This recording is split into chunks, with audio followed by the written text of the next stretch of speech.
Bien-aimés dans le Seigneur, bien-aimés qui ne sont pas encore dans le Seigneur, et toute personne qui aura l'opportunité d'écouter ce partage, bonjour et soyez les bienvenus. Le thème de notre partage ce matin sera intitulé « La sécurité absolue du chrétien, c'est Christ ». Bien-aimés dans le Seigneur, la Bible nous dit de manière claire que c'est celui-là qui a Christ qui a la vie. Et celui qui n'a pas Christ n'a pas la vie, bien-aimé dans le Seigneur. La sécurité d'homme dans ce monde, de manière absolue, ne tient pas compte des circonstances extérieures. Nous allons le voir tout à l'heure dans le verset que je nous ai choisi ici, dans Matthieu. Nous allons voir que toutes ces choses qu'on va citer dans ce verset bien-aimé ne peuvent pas être mises en avant pour être un frein par rapport à notre adhérence, par rapport à notre fusion, par rapport à notre conformité avec Christ. Pourquoi?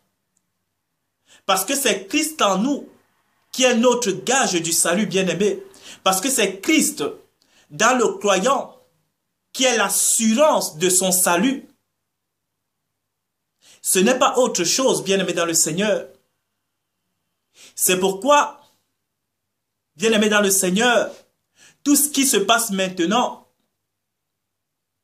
par rapport aux événements qui se produisent, il y a des attentats, il y a des éléments de la nature qui se déchaînent, des tremblements de terre. Toutes ces choses, bien-aimés, on peut les lire dans Matthieu, je crois 23 ou 24, Matthieu 24, je crois, il est dénombré là. Plein de choses qui vont se passer à la fin des temps. Des choses terribles, des choses affreuses, des choses qui mettront l'effroi dans le cœur des hommes bien-aimés dans le Seigneur.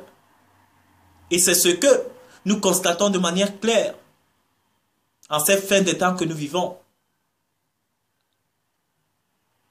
Et pour celui qui est croyant, pour celui qui est en Jésus bien-aimé, la Bible dit que nous ne devons pas aimer ce monde plus que Dieu. Nous ne devons pas désirer siéger, régner, nous établir, nous bâtir dans ce monde. Pourquoi? Parce qu'un moment viendra, et Christ le savait d'avance, où l'impie, l'ennemi de nos âmes, va même nous proposer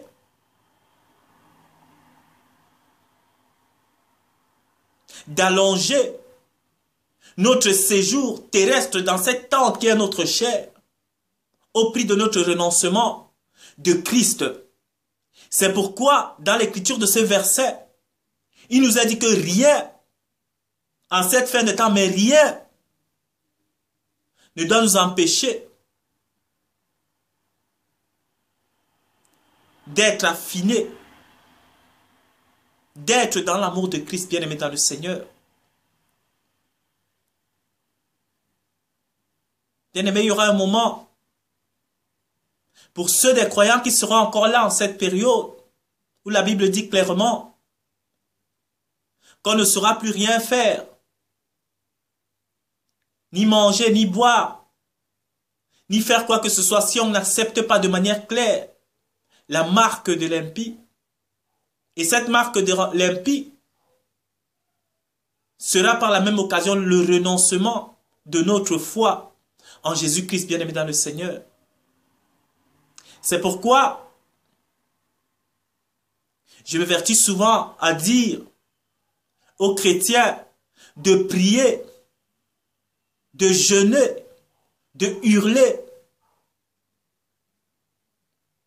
au Père pour la destruction de leur nature charnelle, bien-aimé dans le Seigneur. Pourquoi? Parce que ceux qui seront encore chers en ce moment, je ne parle pas hommes physiques comme vous et moi, non. Mais ceux qui auront encore en eux la nature de ce monde. Parce que la nature de ce monde pousse les hommes à aimer ce monde. La nature de ce monde ne désire que ce qui est à lui. La Bible dit quelque part, quand Christ est parti, il a laissé ses disciples. Et quand il élevait la prière au Père, il disait, Père, je les laisse à toi. Ils sont dans ce monde, mais ils ne sont pas du monde. Et quelque part encore, il est dit, concernant ces gens, que s'il était du monde, le monde les aurait aimés. Mais comme ils ne sont pas du monde, le monde les déteste, bien aimés dans le Seigneur. Tant que tu as la nature du monde en toi, la nature charnelle qui aime ce monde, tu n'auras pas d'autre choix. Parce que cette nature va t'imposer à aimer ce monde et tu ne pourras pas être élevé à Dieu et tu ne pourras pas dire non, même si tu le veux, à ce qui te sera proposé à ce moment-là. C'est pourquoi le chrétien doit prier à la destruction de cette nature charnelle pour qu'il puisse revêtir la nature de Christ, pour qu'il puisse devenir un avec Christ. C'est pourquoi la Bible dit que si, comme j'ai dit tantôt au début, si tu as Christ, tu as la vie. Donc quand tu as Christ, tu as l'esprit de Christ. Tu n'as plus l'esprit de ce monde qui te pousse, qui t'impose à aimer la chair, les choses de ce monde. Mais tu auras l'esprit de Christ qui te donnera la capacité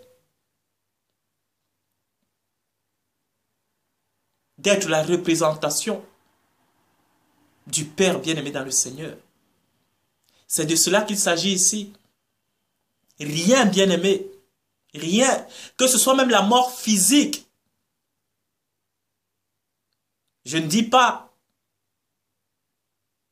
que nous devons désirer mourir, même si l'apôtre Paul, quelque part, je l'ai vu en lisant, il disait que ça me presse de retourner à Christ, mais je dois rester dans cette chair, mais s'il m'était un choix à faire, j'aurais préféré même mourir dans ce corps physique pour être auprès de Christ. Je ne dis pas que nous devons désirer la mort, mais que la mort mise devant nous ne soit pas un frein pour nous. Parce que, comme je l'ai dit avec les attentats, tout ce qui se passe aujourd'hui, il y a beaucoup qui ont peur de mourir dans la chair, qui ont peur, qui se cloîtrent chez eux, qui s'enferment. Ce n'est pas ça la solution, bien-aimée dans le Seigneur. Ce n'est pas le fait d'avoir peur de mourir qui est important. Les gens ou ceux-là qui n'ont pas encore Christ dans leur vie, ils devaient même plus craindre le fait qu'il n'y ait pas Christ dans leur vie que le fait de mourir dans la chair. Parce qu'il est plus grave de mourir dans la chair physique quand on n'a pas Christ, bien-aimé. Mais pour toi qui as Christ, pour ceux qui ont Christ, ce n'est même pas un problème. C'est Christ qui est notre sécurité absolue. Qu'il arrive maintenant que tu partes de cette chair, qu'il arrive maintenant que tu meurs, bien-aimé, ce n'est pas un problème. Christ est le garant. Son esprit en toi est le garant de ton salut. Mais si tu ne l'as pas encore, si tu ne t'es pas encore conformé avec Christ, si tu n'as pas encore épousé sa nature, son identité, ça, c'est un problème, bien-aimé. Je ne vais pas beaucoup tarder. Nous allons lire ici ce verset. C'est dans le livre de Romains au chapitre 8. Je vais commencer à lire à partir du verset 35. Je crois que tout le monde connaît cette partie de l'écriture. Nous récitons beaucoup pour ceux qui lisent la parole. Ça ne va pas être quelque chose de nouveau pour vous. La Bible est écrite ici. Qui nous séparera de l'amour de Christ? Sera-ce la tribulation ou l'angoisse, ou la persécution, ou la faim, ou la nudité, ou le péril, ou le paix? Selon qu'il est écrit, à cause de toi, c'est à cause de toi qu'on nous met à mort tout le jour, qu'on nous regarde comme des brebis destinées à la boucherie. Mais dans toutes ces choses, nous sommes plus que vainqueurs par celui qui nous a aimés. Car j'ai l'assurance que ni la mort, ni la vie, ni les anges, ni les dominations, ni les choses présentes, ni les choses à venir, ni les puissances, ni la hauteur, ni la profondeur, ni aucune autre créature ne pourra nous séparer de l'amour de Dieu manifesté en Jésus-Christ, notre Seigneur, bien-aimé dans le Seigneur. Voilà ce qu'il est dit là. Et il y a encore un autre verset que j'aime bien qui dit que toute chose concourt au bien de ceux qui aiment Dieu, bien-aimé dans le Seigneur. La mort donc n'est pas une fin en soi pour le chrétien. La mort même, un signe de victoire pour le chrétien bien-aimé dans le Seigneur.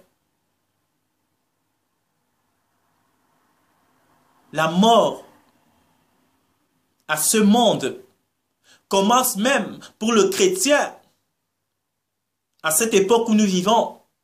Ceux qui sont chrétiens véritables sont déjà morts à ce monde. Morts de quelle manière? Ils ne s'attachent plus aux choses de ce monde, ils ne sont plus dans le brouhaha, dans les choses de ce monde, bien-aimés dans le Seigneur. Ils ne sont plus dans l'agitation populaire.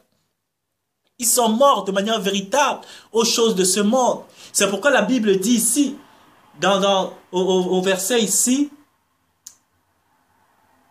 verset 36, on dit, selon qu'il est écrit, c'est à cause de toi qu'on nous met à mort, qu'on nous regarde comme des brebis destinées à la boucherie. Le chrétien aujourd'hui ne représente plus rien pour les gens de ce monde. On le traite comme un moins que rien. Quand on le regarde, on le méprise. On dit, celui-là, il est perdu. Celui-là, il ne sait pas ce qu'il rate en se détachant des choses de la terre.